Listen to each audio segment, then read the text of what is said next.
प्यारे साथियों, आपके सामने कुछ तस्वीरें हैं। ये तस्वीरें हैं उस जनाजे में उमड़ी भीड़ की जो उस्मान हादी नाम के एक नेता, जो कि युवा नेता था, जिसने कि शेख हसीना को देश से निकालने में बड़ा ही मंच संचालन किया था, वक्ता बनकर निकला था, बड़ा ही यूथ लीडर बनकर निकला था। उसकी अज्ञात व्यक्तियों द्वारा हत्या किए जाने के बाद उसके जनाजे में उमड़ी भीड़ की यहां पर तस्वीरें बयान कर रही हैं कि किस तरह बांग्लादेश में फिलहाल स्थितियां बन रही हैं, कैसे बांग्लादेश में संसद की बगल के अंदर हजारों की संख्या में भीड़ एकत्रित होती है। साथ ही साथ में जो मारने वाले लोग हैं उनके खिलाफ, और विशेष रूप से इन सबकी साइकोलॉजी में शेख हसीना, और शेख हसीना चूंकि भारत समर्थक रही हैं तो भारत के खिलाफ नारेबाजी चरम पर रही। तस्वीरें जो कि सोशल मीडिया पर वायरल हैं, शुरुआती दौर में इनका खंडन हुआ कि नहीं ये बांग्लादेश से नहीं है, इसको लेकर के काफी ज्यादा सोशल मीडिया पर डिबेट रही, लेकिन बाद में बहुत सारे मीडिया हैंडल्स ने इन तस्वीरों को लिया कि ये जनाजे में उमड़ी भीड़ थी जो आपको यहां पर दिखाई दे रही है। चर्चा है उस्मान हादी की मौत की। उस्मान हादी जिसको गोली मारी गई थी 12 दिसंबर को जिसे गोली मारी गई, उसका फ्यूनरल था कल। फ्यूनरल होने में इतना समय क्यों लगा, इसके पीछे का कहानी हमने आपको डिटेल में पहले बताई है। पहले उस्मान हादी पर गोली चली थी, जिन लोगों ने गोली चलाई उनके बारे में कहा गया कि वो भारत के द्वारा प्रायोजित थे या फिर वो भागकर भारत में चले गए, भारत ने उन्हें संरक्षण दिया।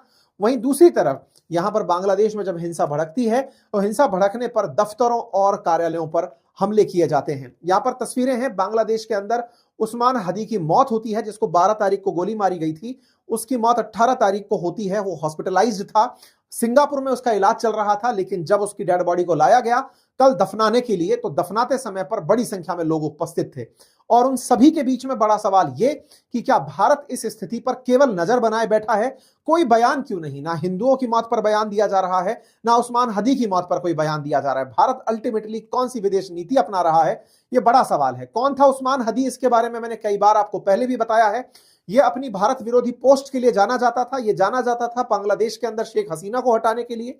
यह जाना जाता था उन लोगों का नेतृत्व करने के लिए जिन्हें बांग्लादेश में शेख हसीना ऑटोक्रेट यानी तानाशाह लगती थी, जिन्हें बांग्लादेश में शेख हसीना मोदी के द्वारा संचालित नेता लगती थी, जिन्हें लगता था कि शेख हसीना को केवल भारत आदेश देता है, केवल शेख हसीना वही करती हैं।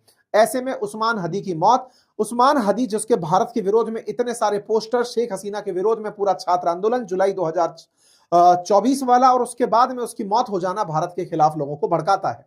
18 दिसंबर को इसकी मौत होती है और उसको बांग्लादेश में लाने के लिए कल इसकी डेड बॉडी को लाया जाता है। यहां पर यह जनाजे के अंदर आई हुई डेड बॉडी है, जिसे हवाई जहाज से लेकर लाया गया।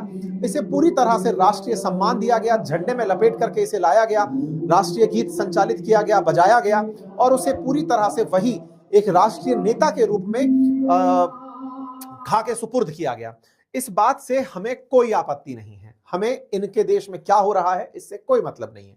तुम्हें किसको सम्मान देना है, किसको नहीं देना है, किसको लपेटना है, किसको टांकना है, किसके लिए झंडे झुकाने हैं, हमें कोई मतलब नहीं है। मतलब यह है कि आपके यहां पर अगर भारत के विरोध में इस तरह की फसल तैयार की जा रही है तो ये जो कम दिमाग की भीड़ है, इस भीड़ को उकसावा देकर के भारत के अंदर आतंक प्रायोजित करवाए जा सकते हैं। पाकिस्तान ऐसी ही तैयारियों में एनी टाइम रहता है जहां उसे ब्रेन वॉश्ड लोग मिले, जिन्हें लगने लगे कि भारत से बड़ा दुश्मन हमारा कोई नहीं है।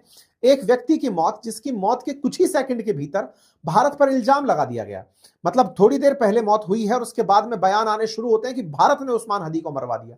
हो सकता है कि यहां के रीजनल लीडर्स ने उसे मरवाया हो सकता है कि उसकी मौत से जो उत्पन्न मतलब लोगों के अंदर गुस्सा है उसको वो एक साथ इकट्ठा करके भारत के विरोध में यूज करना चाहते हो। ये तमाम चीजें संभव हैं। ऐसे में उस्मान हादी की मौत पर यहाँ के जो चीफ एडवाइजर हैं मोहम्मद यूनुस, उनका बयान आता है। वो तारीख बताते हैं, टाइम बताते हैं कि 2 बजे उसको खाके सुपुर्द किया जाएगा।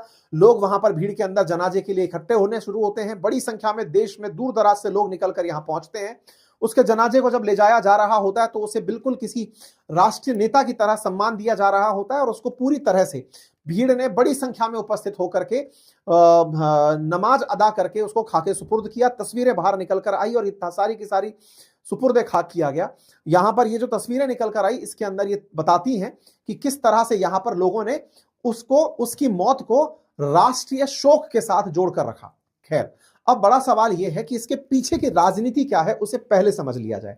देखिए, ये जो भीड़ आपको दिख रही है, जिस तरह की भीड़ यहां पर उपस्थित हुई है, वो भीड़ पूरी तरह से कट्टरपंथियों की है। वो लोग हैं जिन्होंने पहले शेख हसीना को और उससे पहले कभी खालिदा जिया को पसंद दोनों को ही नहीं किया था।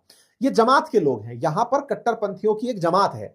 वो पहले शेख हसीना के टाइम पर बैन थी, उन्हें चुनाव लड़ना, उन्हें चुनाव के अंदर कंटेस्ट करना, ये इस तरह के प्रोटेस्ट करना अलाउड ही नहीं था। 15 साल तक शेख हसीना शासन में जब तक रही, जमात को दूर ही रखा गया राष्ट्रीय राजनीति से।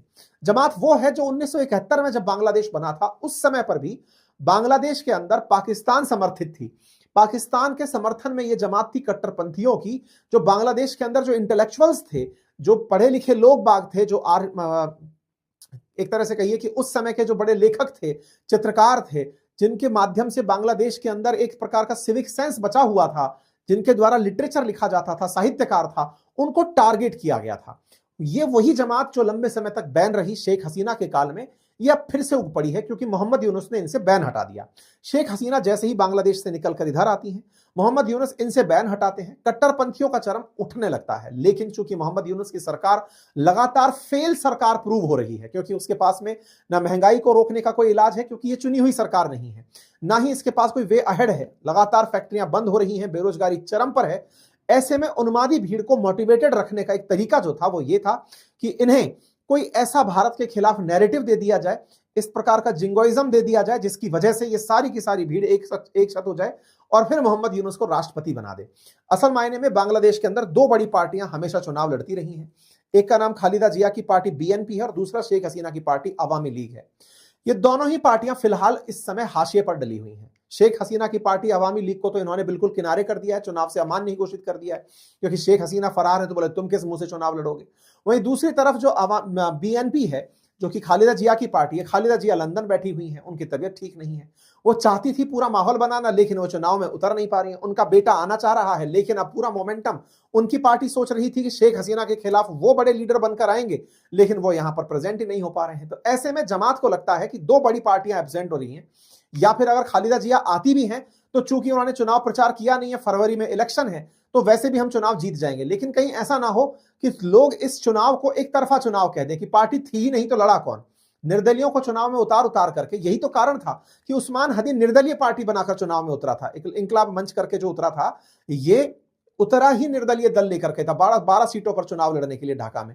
तो इसका तरीका यही था कि बांग्लादेश के अंदर बहुत सारे लोग चुनाव लड़ते दिखने चाहिए, सो दैट ये लगे कि देखो चुनाव बिल्कुल फ्री एंड फेयर हो रहा है। भारत ने इसी वजह से इनको इलेक्शन के समय पर समझाइश दी थी कि इलेक्शन को पूरी तरह फ्री एंड फेयर कराइए, क्योंकि आपके यहां पर पार्टियां ही नहीं है, लड़ने के लिए लोग ही नहीं है, तो लड़ेगा कौन? जो तुम लोग हो ये तो तुम वैसे भी, जिस भीड़ ने पहले ही हिंसा का रास्ता अपना लिया हो, जिसने मॉब लिंचिंग का रास्ता अपना लिया हो, कट्टरपंथ का रास्ता अपना लिया हो, जिसने पूर्व प्रधानमंत्री को भगा दिया हो, संसद पर हमला कर दिया हो, लोगों के द्वारा विरासत जो बनी, ऐतिहासिक विरासतें हैं, उन्हें तोड़ा फांदा जा रहा हो, ऐसे में जब ऑप्शन ही एक होगा तो आप चुनाव फ्री फेयर कैसे मानेंगे? भारत लगातार इस बात को उठा रहा है, तो जमात ने इसे भारत के खिलाफ ही कन्वर्ट कर दिया। उस्मान हदी की मौत होती है, भारत पर आरोप लगा दिया जाता है बिना किसी जांच के, बिना कोई प्रिलिमिनरी इंक्वायरी के, कि भारत ने मरवाया है, और मरवाने वाले जो लोग हैं, मारने वाले लोग हैं, वो भारत में शरण ले लिए हैं। इससे यहां की जो भीड़ है, जो कम दिमाग भीड़ है, वो पूरी तरह से भारत के अगेंस्ट हो जाती है और जमात को एक बड़ा मोर्चा मिल जाता है कि हाँ, अब एक साथ भीड़ लंबे समय बाद आई है, चलो इसे अब भीड़ को वोट में कन्वर्ट कर ले जाएंगे। कुल मिलाकर पॉलिटिक्स इस प्रकार से चल रही है। तो मोहम्मद यूनुस खुद अपनी राजनीति को चमकाने के लिए, क्योंकि जमात इनको अपना चेहरा बनाकर प्रेजेंट कर देगी, जब इन्हीं की प्रेजेंस में जमात ने ये सारे खेले कर लिए तो आने वाले समय में भी कर जाएगी। तो ऐसे में मोहम्मद यूनुस की सत्ता को बरकरार रखने के लिए तमाम प्रक्रियाएं चल रही हैं।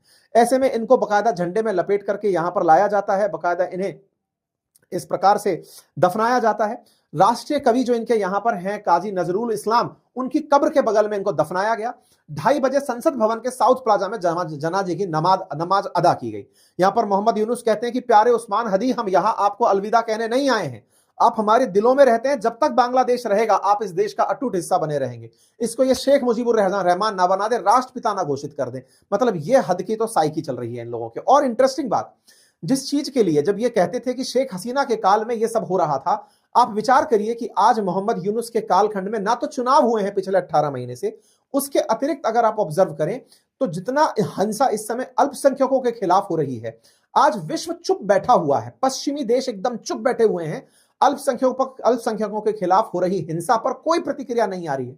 यह दर्शाता है कि किस प्रकार से वेस्ट हमेशा अपने हितों का ख्याल रखता है। अपने हितों के ख्याल में जब शेख हसीना शासन में थी तब कोई इस प्रकार की हिंसाएं सुनने में नहीं आती थी, लेकिन अब जिस प्रकार की हिंसाएं चल रही हैं, इन पर वेस्ट अपनी तरफ से शर्मिंदगी इस बात की कि जर्मनी के एम्बेसी ने भी अपना वो झुका दिया है, झंडा झुका दिया है कि साहब उस्मान हदी मारा गया है। ऐसे ही सब तरफ से राष्ट्रीय शोक में शरीक किया जा रहा है।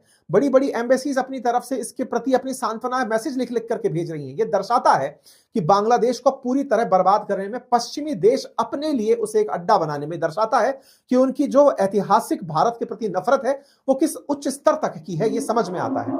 यहां पर ये लोग इस प्रकार से सड़कों पर आते हैं, दिखाई पड़ते हैं, विरोध करते हुए सड़कों पर प्रोटेस्ट करते हुए दिखाई पड़ते हैं। यहां पर भीड़ में जहां तहां एक ही चर्चा कि ये सब केवल भारत का किया धरा है।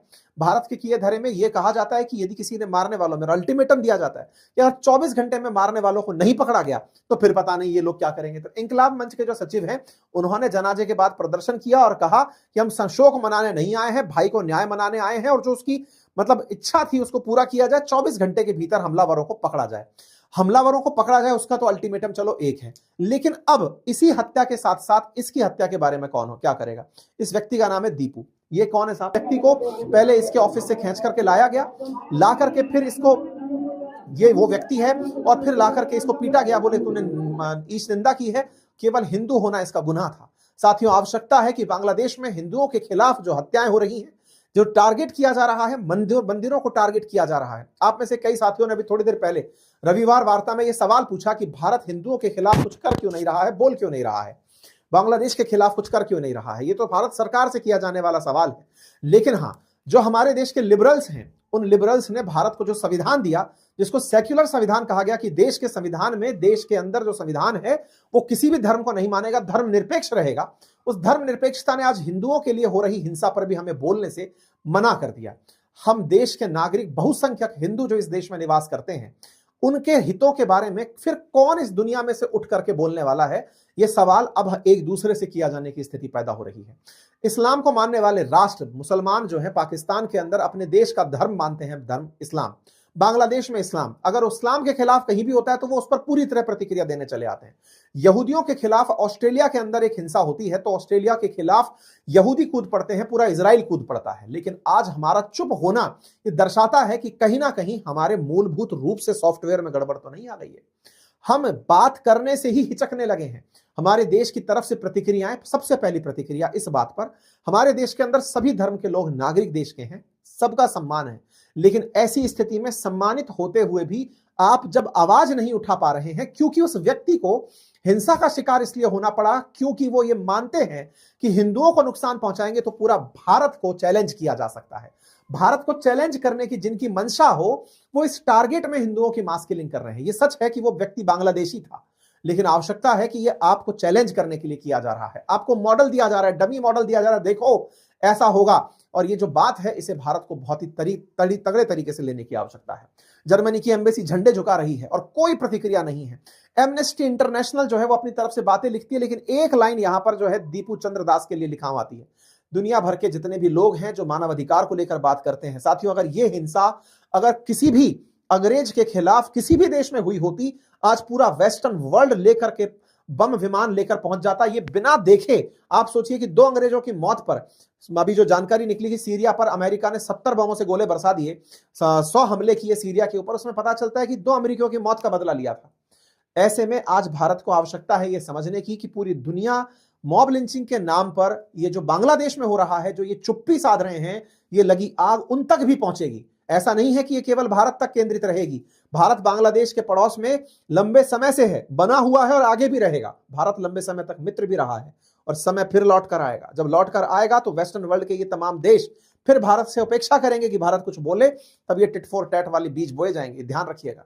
अमेरिका आज अपने लोगों को समझा रहा है कि बाहर मत निकलिएगा। खुद के ही लोग जिनको उकसाया गया था, इसी मोहम्मद यूनुस के लिए तैयार किया था ना अमेरिका ने बांग्लादेश को, आज वो हालत देख सकते हैं। अपोजिशन सरकार से सवाल पूछ रहा है, पूछना भी चाहिए। सवाल के रूप में प्रियंका चतुर्वेदी का सवाल है और ये बिल्कुल सही भी है।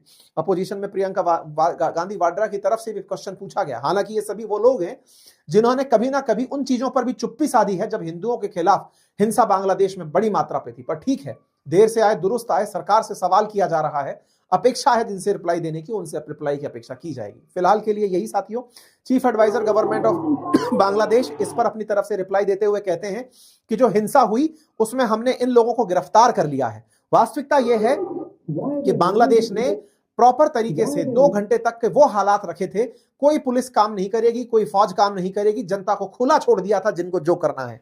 इस प्रकार से फ्री हैंड देकर जो बांग्लादेश ने किया, ये भारत के लिए क्या सही है, ये सवाल सोचने का है। इस पर पूर्व डिप्लोमेट्स की भी यही प्रतिक्रिया है कि भारत को और भारत के अंदर बैठे लोगों को इस पर अब बोलना होगा, भारत को इस विषय पर प्रतिक्रिया देनी